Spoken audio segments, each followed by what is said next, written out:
The boy disappeared on a Tuesday. Not at night. Not during a storm. Not during anything dramatic. He vanished in daylight, between his school bus stop and the corner store 2 blocks from his house. By evening, his name was already on the news. Eli Parker, age 9, last seen wearing a blue hoodie and red sneakers. His mother watched the screen from the couch, her hands locked together so tightly her fingers turned white. The reporter's voice blurred into noise. What mattered was the photo. Eli smiling, missing one front tooth, eyes bright and unaware of how quickly a life could fracture. Across the city, Marcus Hale stared at the same image on his phone. He stood alone in a private gym, the lights dim, the air thick with sweat and disinfectant. A heavy bag swayed gently in front of him, still moving from the last punch he had thrown. 9 years old, Marcus exhaled slowly. He had seen hundreds of disappearances pass through the news cycle over the years. Most faded within days. This one did not feel like that, because the picture looked familiar. Not the boy himself. The background. The alley behind the corner store. The security camera angle. Marcus had been there before. He turned off the screen and sat on the bench, rubbing his knuckles. His hands were scarred, swollen, shaped by years of violence he no longer pretended was accidental. His phone buzzed. Unknown number. He ignored it. It buzzed again. He answered. "You saw the kid," a man's voice said. Calm, low, unhurried. Marcus stiffened. "Who is this?" "You don't need my name," the voice replied. "You just need to remember what you walked away from." The line went dead. Marcus stared at the phone, his jaw tightening. He had walked away once. That was true, but some places never let you leave. That same night, in a warehouse beneath an abandoned shipping terminal, Eli Parker sat on a cold bench with his knees pulled to his chest. The room smelled like rust and old oil. Fluorescent lights flickered overhead, buzzing softly. Men moved around him, their boots echoing against concrete. No one had touched him yet. That was worse. A large man with a shaved head crouched in front of him. "You ever watch wrestling?" he asked. Eli shook his head. The man smiled. "You will."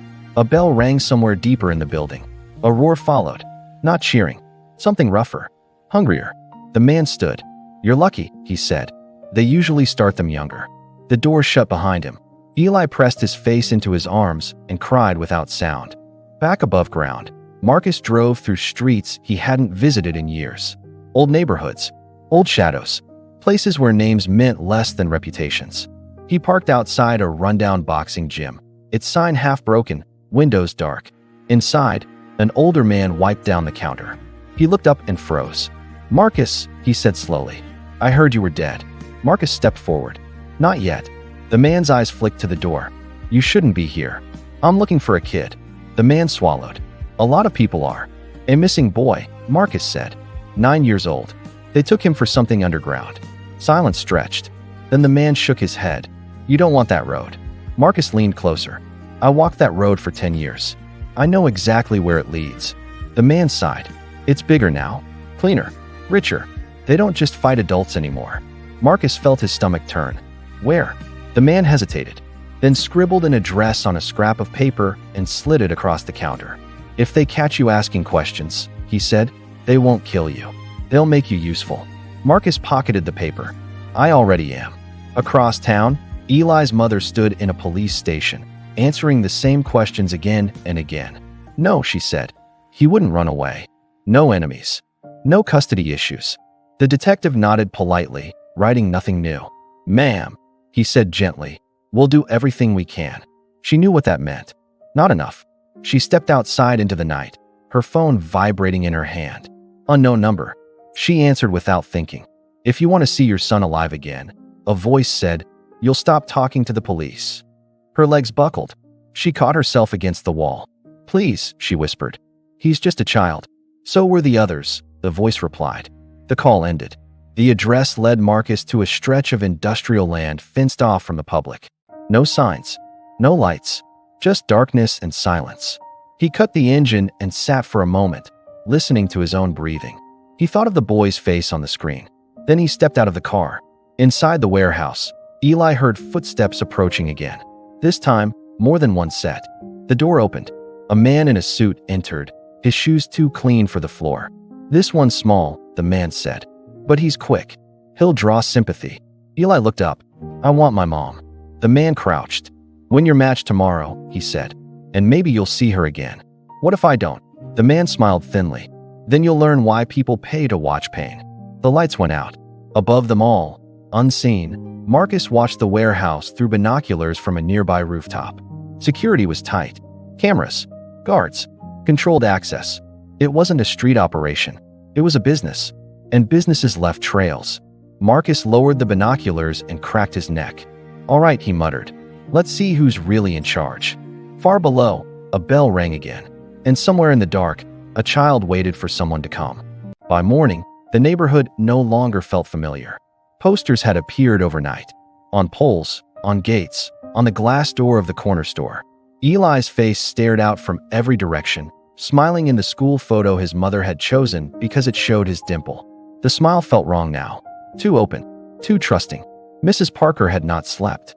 Her eyes were swollen, her voice thin when she answered the police questions again. She repeated the same details with mechanical precision. Blue hoodie, red sneakers. Left the bus stop at 3:18 p.m. Never made it to the store. Detective Jonah Reeves listened without interrupting. He had learned long ago that grief followed patterns, but every case hid its truth in a different place. When she finished, he asked one question the others had avoided. Did Eli ever mention places he was afraid of? She hesitated. Then she nodded. "There's an old gym," she said. 3 streets east. Closed years ago. He hated walking past it. Reeves felt a familiar tightening in his chest. The building sat between a pawn shop and a boarded-up laundromat. Its sign still hung crooked above the door, paint peeling, letters missing. From the outside, it looked dead, but Reeves knew better. Places like this never stayed empty. Inside, the air smelled of rust and sweat. The floor was scarred with old stains that no amount of cleaning could erase. In the center of the room, a ring had been assembled from mismatched ropes and metal posts. Not for boxing. Too small. Too crude. Reeves crouched near the edge and touched the floor. Dry blood flaked beneath his fingers. This was not a gym. This was a pit. By the time he stepped back outside, the missing child case had changed shape. It was no longer about a wrong turn or a stranger in a hurry. It was about something organized. Something hidden in plain sight. Elsewhere in the city, Eli sat on a concrete floor with his knees pulled to his chest. The room was underground, lit by a single flickering bulb. He did not know how long he had been there. Time felt strange. Meals came without warning. Sleep came in short, broken pieces. There were other boys. Some older, some younger. None of them spoke much. Talking drew attention, and attention brought pain. A man with a scar across his cheek moved among them, counting, watching. He did not shout. He did not threaten. He simply looked at them like tools laid out on a table. When Eli asked where his mother was, the man laughed once and walked away. That night, the sounds began again. Shouting, money changing hands, the sharp crack of bodies colliding. Eli pressed his hands over his ears, but the noise traveled through the walls, through the floor, into his bones. One of the boys beside him whispered, "Don't cry." They picked the criers first. Eli swallowed his fear and stayed silent. Back in the neighborhood, rumors started to spread. People talked about illegal fights, about men who bet on anything, even children, about a network that moved kids between cities so no one noticed patterns. Most of the stories sounded impossible. That was what made them useful. Reeves followed the money. The gym's utilities were still active, paid in cash through shell accounts. A bartender 2 blocks away mentioned late-night crowds and men with thick envelopes. A pawn shop owner admitted he sometimes stored equipment after hours. Each thread led deeper. At the precinct, Reeves pinned photos and names to a board. Faces blurred together. Promoters, enforcers, fixers. This was not a local operation. This was a business. And Eli Parker was inventory. The first break came from an unexpected place. A woman named Rosa Alvarez called the tip line just before midnight. Her nephew had gone missing 6 months earlier. The police had written it off as a runaway case. She never believed that. "I saw the boy on the news," she said. "The missing one. He looks like my Mateo. Same age. Same scared eyes." She gave Reeves an address. An abandoned freight warehouse near the river. Reeves did not wait for backup. The warehouse was alive with noise when he arrived. Cars lined the side street. Men filed inside, laughing, shouting, already drunk on anticipation. Reeves slipped in with them, his badge hidden, his heart pounding. Inside, The ring was larger than the one at the gym. Brighter lights, louder crowd. This was the main stage. And then he saw them. 4 boys stood at the edge of the ring, wearing oversized gloves. Eli was one of them. He looked smaller than Reeves remembered from the photo. His hoodie was gone. His sneakers were scuffed and stained.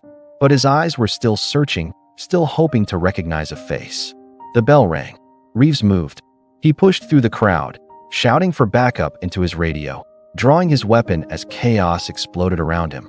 Someone tried to tackle him. Someone else ran. The lights flickered as a generator failed. In the confusion, Eli froze. Reeves reached the ring and grabbed him, lifting him over the ropes. Eli did not resist. He clung to Reeves like a lifeline.